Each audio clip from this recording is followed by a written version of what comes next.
amagufa yanjye yose bihagize nari mbere ivuni ibuka cyagiye kwa muganga yarize amagufa yanjye yose bihagize nari mbere ivuni ibuka cyagiye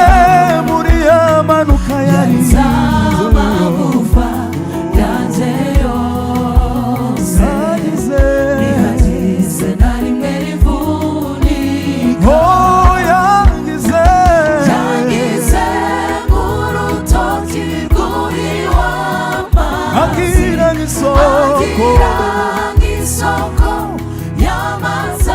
adakama duhiwe umutima wanjye mu gihe cy'amapfa nduhiwe kandi ndatohagiye nduhiwe n'Imana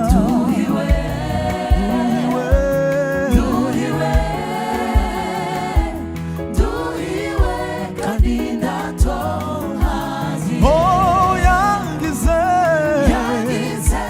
nk'urutoki rw'uw'amazi